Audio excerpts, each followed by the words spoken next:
The following is a presentation of the Missouri Sports Network.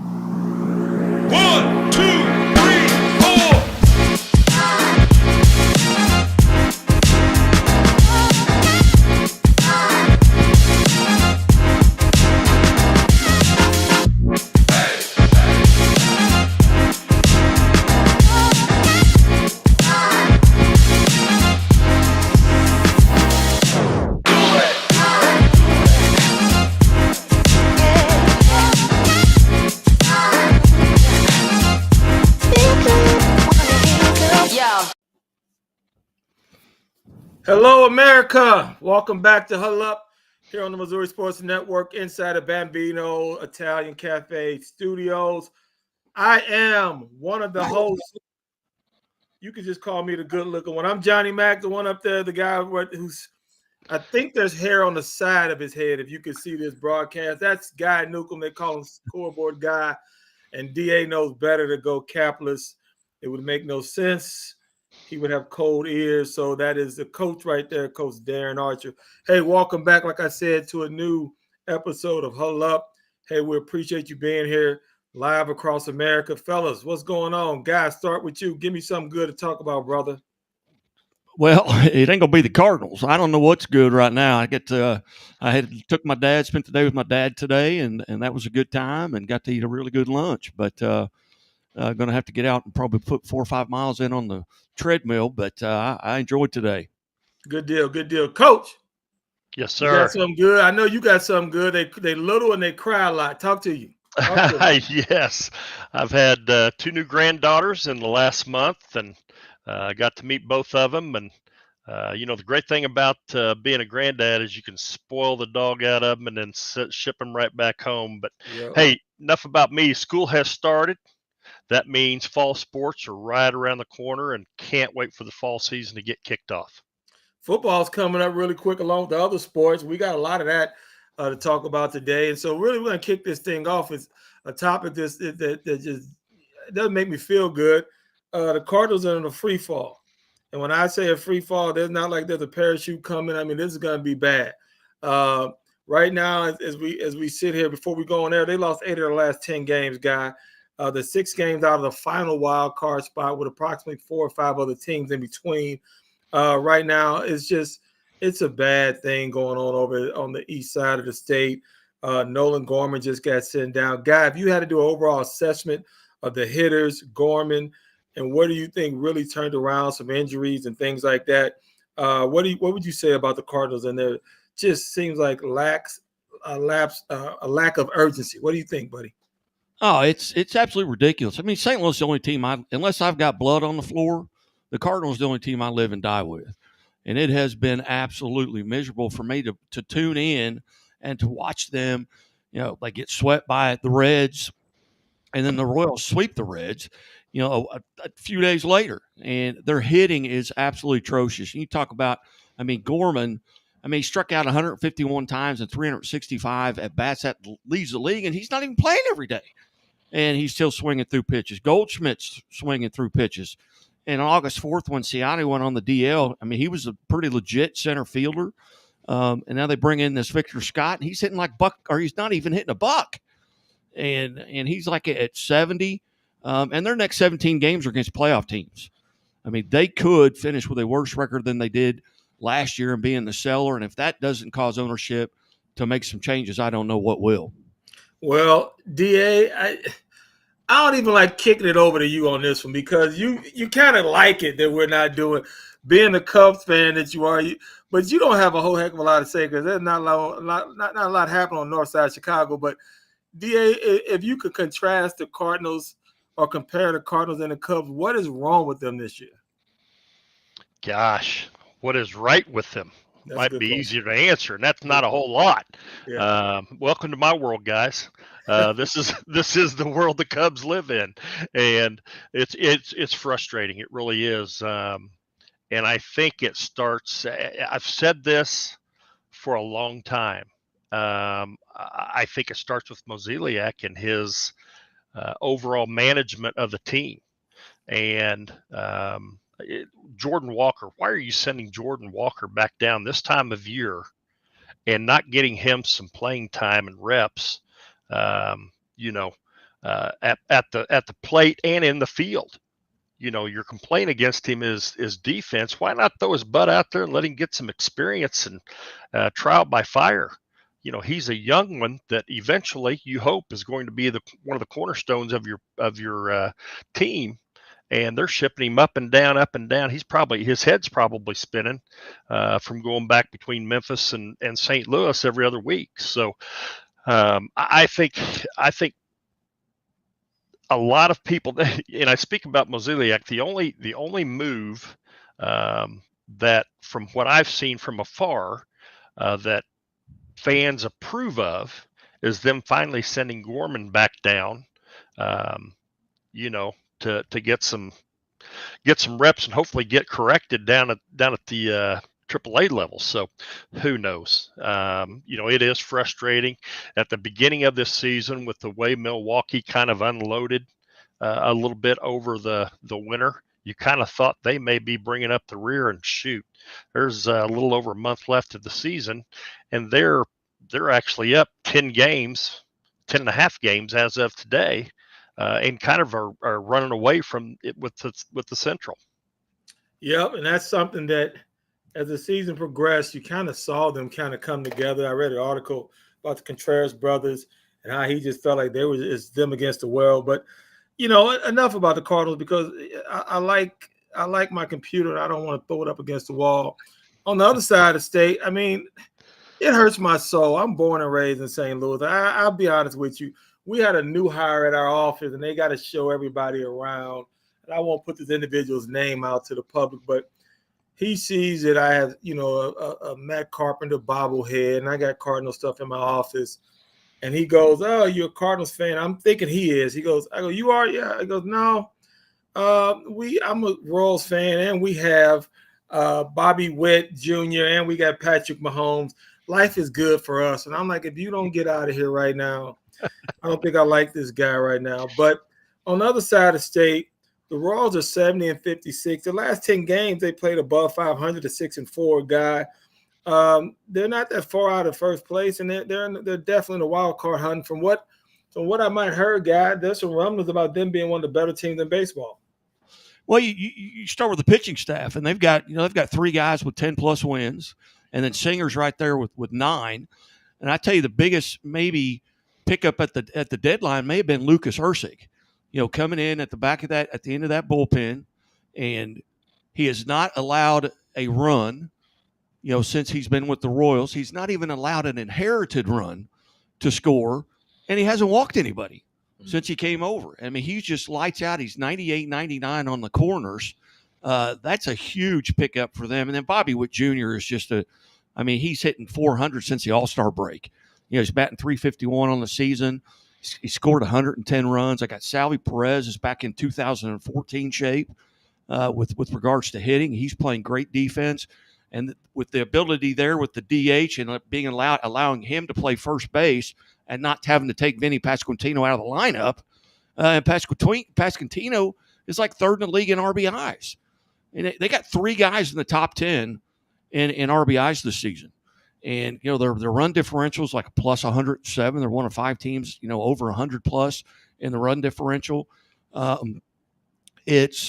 Things are just going really well right now for the Royals. And with Seth Lugo coming back, he kind of, stumbled a little bit. And then he came back and got a big win there in that opening game in that series with the Angels.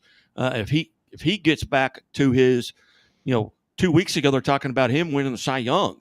And then they lost 4 of his 5 starts after that. But I think they've got a real opportunity here, not only maybe even to win the division, but they're getting ready to go on a stretch now where the next 20 games are against teams in the playoffs.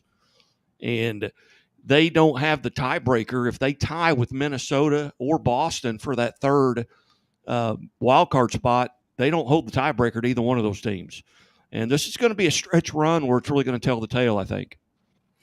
Well, DA, let me ask you one quick question. You think Bobby Witt Jr. can win the MVP this year? Bobby Witt Jr. is him. I'm telling you, he's the real deal. I think a lot of that will depend on how they finish off the season, but Yeah. he has certainly put up the numbers, and he's kind of taken the league by storm.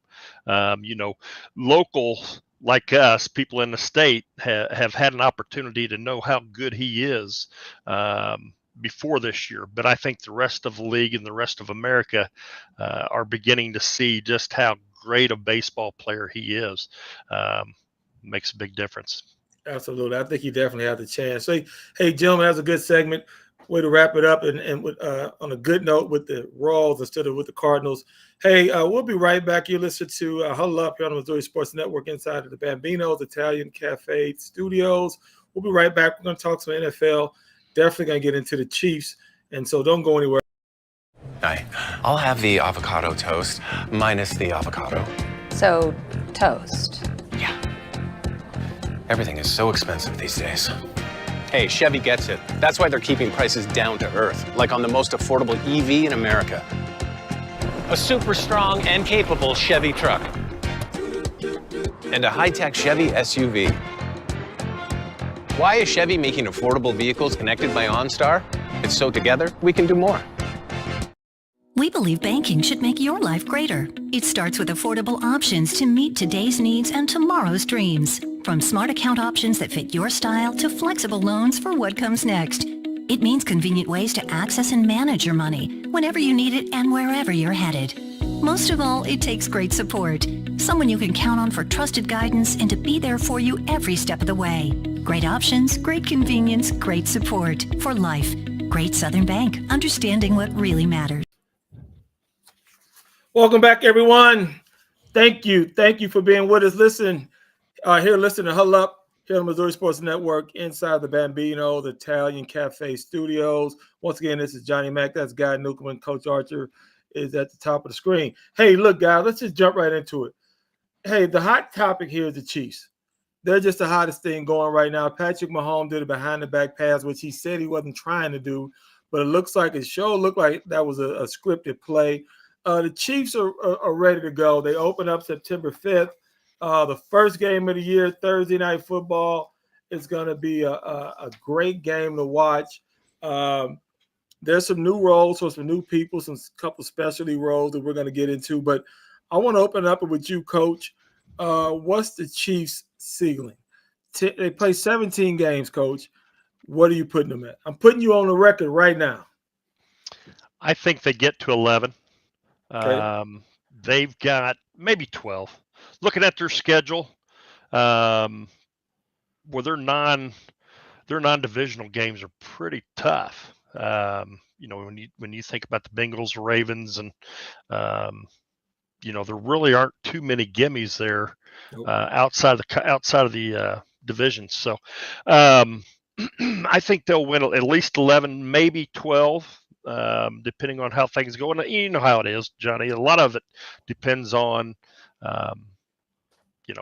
players staying healthy, especially in the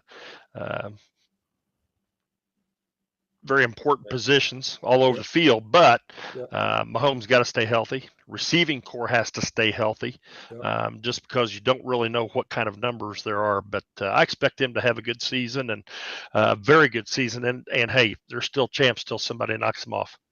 That is so true. And I hate to say that. Guy, let's put you on the record. 17 games. They're looking to go to 18 maybe here really soon, maybe next season. Looking at the Chiefs' schedule, man, it's nothing to play with. I think everybody in the division got better. Everyone says that at the beginning of the year. But I don't see really any gimme games and looking at their schedule. And even when you look at the Browns, the Panthers might be their one game. But I really don't see a lot. Guy, what do you see, buddy? Well, I think the floor is probably 10 wins, and that's with a healthy Patrick Mahomes. If he's healthy all year, I think the least amount of games they're going to win is 10. If he's healthy all year, I'm with Arch a little bit there, 12, 13, probably if he's healthy all year. But they could be going into Atlanta 0-2. I mean, they open up with the Ravens and the Bengals. And they're both at home. But you look at Burrow, he's the last guy to beat Patrick Mahomes at home in a playoff game.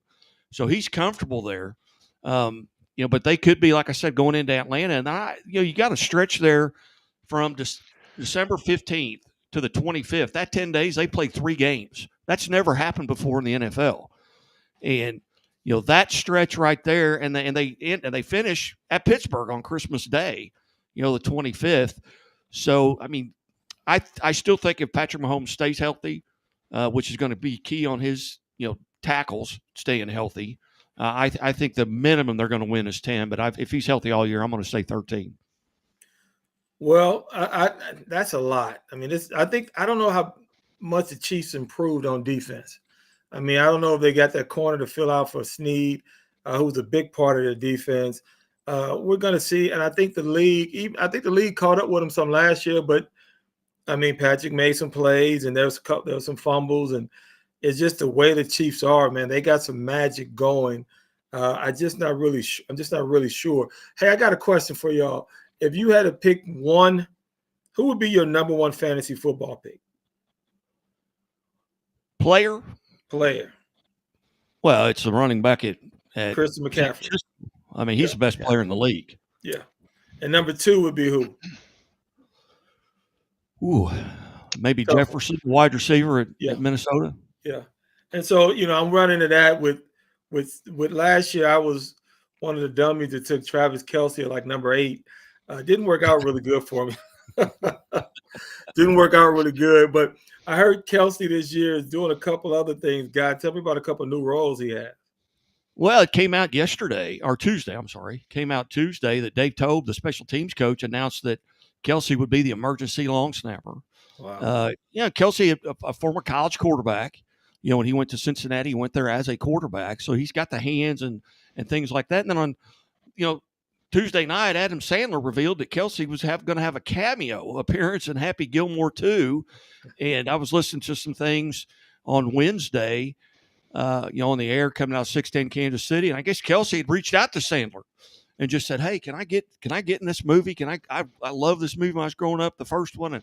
And he said, yeah, we'll be there. And Sandler said Travis mentioned it. And so we're going to have something for Travis, and he's going to come by. So he may have 5 words, but that's it. So, DA, Coach, give me a percentage that you think Taylor Swift would be at the home opener on the 5th of September. If she's not touring, I'd say 110%. 110%. Yeah, I'm not sure what her tour schedule's like. I know she's over in Europe right now, but I'm sure the powers that be have probably set up her travel arrangements to make sure she's there for some of the season anyway. But like I said, if it's not if she's not on tour, she'll be there. Yeah. Well, gentlemen, this is the best time of the year, right? You got some of the baseball, the pennant races will be heating up here. People are still scratching and clawing. College football is on its way. I can just smell it.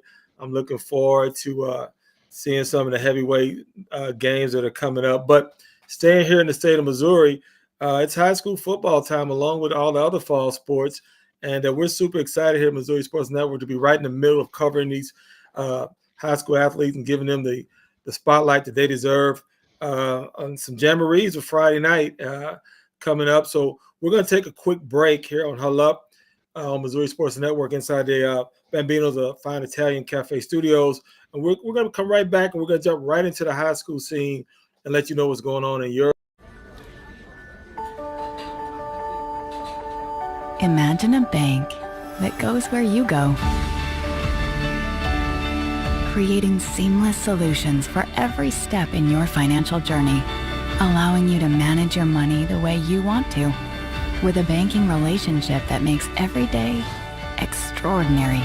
Imagine a world full of possibilities, always within reach. Central Bank. We do banking better. The innocence of youth. Is there anything any better? But soon they'll be in high school and facing all the same challenges you faced.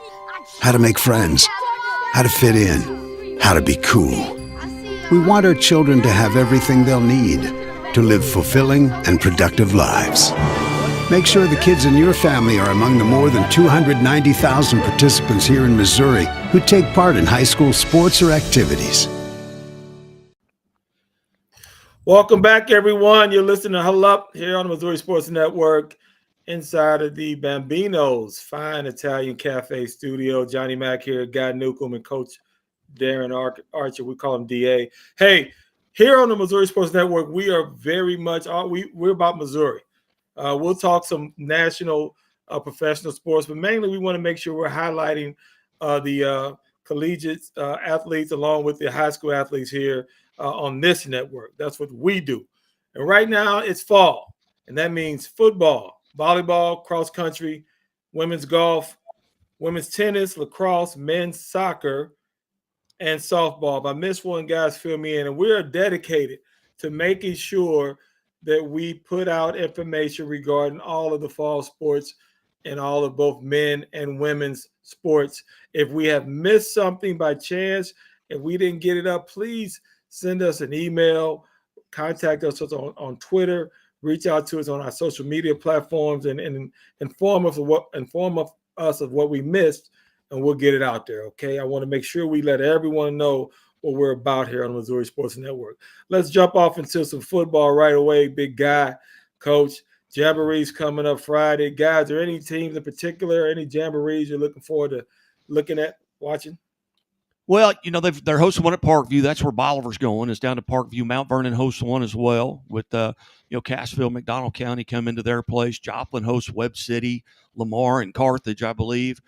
So there's a lot of great opportunities to get out and see some things. But a lot of coaches, Republic, for example, they don't even go to a jamboree just because of, the coach Cornelson lost a kid for a year in a jamboree, got injured, tore his ACL. So some coaches are very particular where they may just give guys maybe one or two series, and maybe they're looking at, especially if you've got a younger team coming up, or maybe you graduated a bunch of seniors, you're trying to get some of those guys and see if they're going to be able to play under the Friday night lights. So number one is obviously just staying healthy, especially with regards to football. But, they have jamborees in all the sports. This time of year, you start looking at, as Republic, they made it to the state championship game last year. What do they have coming back? What does Webb City have coming back? And with all the new conference alignments, just even here in Southwest Missouri, with the Ozark Conference being, kind of disbanded. So those teams all had to find somewhere to go, and a lot of them went into the COC. So now the COC went from 10 teams to now it's got 14 teams in it in football and 18 teams in it overall. So you're going to look at, those type of situations on who's got who coming back, and especially when you're, Kickapoo hasn't played a Webb City, and so they're going to be maybe sending somebody there to watch Kickapoo because now they're on their schedule. So just things like that. It's going to be interesting here as we head into the fall. Yeah. I agree with you. The conference realignments is something that, it doesn't take a lot to just jump out there and just, to realign like they did last year. So it's going to be very interesting seeing some of these teams play one another. Coach, what are your thoughts on upcoming football season? And is there any teams or anybody in particular that you think we should keep our eye on? Yeah, I think things will kind of shake out here in a week, in a little over a week, when class and district assignments are made. That will allow everybody to see, number one, what teams fall in what class due to the success factor and change in enrollment numbers or different things like that. And then when the district assignments are made, it will start to show paths that are available to different teams throughout the state to get to that championship game up in Columbia, and how things will kind of shake out. So I'm going to reserve to wait till the numbers come out and district and class assignments come out. But I think once they do, we can start looking at how things will fall in place in each class and start taking a look at how things shake out early in the season, what teams will kind of rise to the top. The most interesting team in the state to me is probably Cardinal Ritter, and where will they fall? they from top to bottom, they may be the most talented team in the state. And that's no disrespect to anybody in Class 6, 5, or wherever you may land on the spectrum. But they've won in Class 4 state championship. They've won in Class 5 a state championship. The next step for them is Class 6, and it'll be interesting to see where they fall. Be very interesting. And then after the first couple of games, we'll be able to highlight some of the athletes that have some breakout seasons. Coach, there's also the volleyball component. There's women's volleyball. A lot of things going on there. I'd like to make sure we talked about that. Coach, what are your thoughts on some of the local teams that we should be keeping an eye on? Well, obviously in the bigger classes in Southwest Missouri, Kickapoo, Ozark, Nixa are kind of at the top. There's some upstart programs.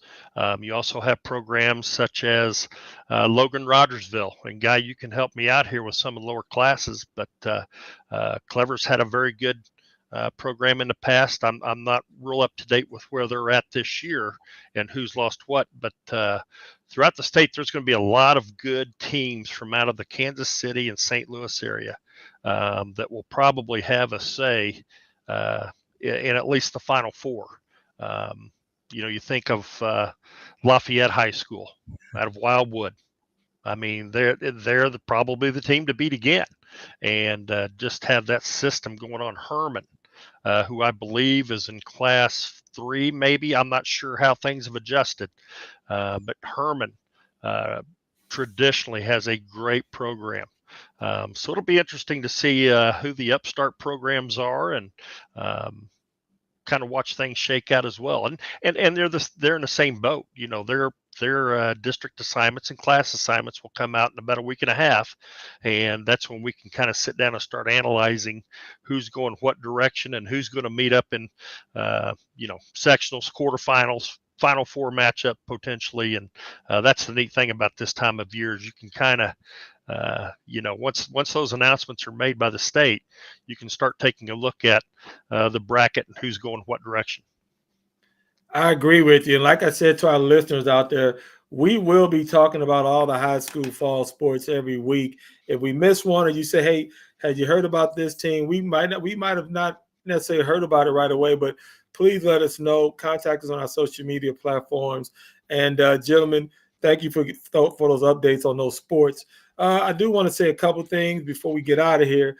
Congratulations to Team USA for winning the gold medal over in the Olympics. The Olympics were great 2-week run. We didn't get a chance to talk about it last week. And Guy, I want to defer to you on this last one. Art Haynes said he's gonna hang up the cleats, gonna put everything away. Guy, what are your feelings on one of your dear friends and more like a mentor to you also? What are your thoughts on him calling it a career? Yeah, it's he's 40 years into this at Missouri State University. With his health problems he's had over the past 3 years, it's just remarkable that he's still able to do what he's doing. And just a brief story about him. I first met Art Haynes in 1997. I was a baseball coach, and I was at a Legion game, and I just took my chair up there and just sat up kind of away from the crowd. And this guy came up and sat down next to me and introduced himself, started talking. I thought, my God, I listen to you every day, on the radio. And since that point, we've been close friends, and I pick him up every Monday and take him to the quarterback club, tip-off club, and leadoff club, which again is at Bambino's this year. And the quarterback club starts on September 9th. But yeah, he is calling it quits after Missouri State plays SMU in 2025, and he's going to call that game. It's going to be his last game. And the reason for that is he is an SMU grad, and they're playing at Missouri State, which was a tremendous get by Kyle Motes on his way out, was to be able to get that game locked in. But Art, like I said, he's a dear friend. I talk to him 2 or 3 times a week, and actually he's speaking at an event on Sunday, September 8th, that I'm going to be in attendance. So I'm going to visit with him a little bit there, and but he's a legend. I mean, he's the greatest of all time. I mean, I don't know who invented the radio, but Art Haynes showed us what to do with it. Yep. He is a legend, and DA, you and I both had the pleasure of listening to him and at times watching him on TV. Always very respectful, very honorable guy. He'll be missed in that booth. Heck, who knows who'll take over? You might be hearing Guy, the scoreboard guy, take over, the voice of the Bears. Who knows? We would love that. Hey, we're not going to retire, but we're going to run up out of here. We'll be back next week. So, look, it's been a good week, fellas. Anything y'all want to end with? Yeah, I'd like to just remind everybody the school buses are out. School has started again. Hey, be vigilant on the road. There's a lot of little kids, younger kids, kids of all ages on the road every morning. Hey, pay attention to what you're doing. It just takes 1 second to really ruin somebody's life and a family. So just be careful out there. Pay attention to the bus stops. That's a great way to end it. DA, my friend, I'll root for you if you root for me. I'll root for the Cubs if you root for the Cardinals, DA. How'd that sound? Deal. We can both live in misery. Neither one of those are happening. That's right. Fellas, it's been a good show. I want to thank our audience for listening to Huddle Up here on the Missouri Sports Network inside of the Bambino's Fine Italian Cafe. Hey, we'll be back next week giving you all the latest on the local and statewide sports and the athletes that are making these things happen. Don't go anywhere, and thank you again. This has been a presentation of the Missouri Sports Network.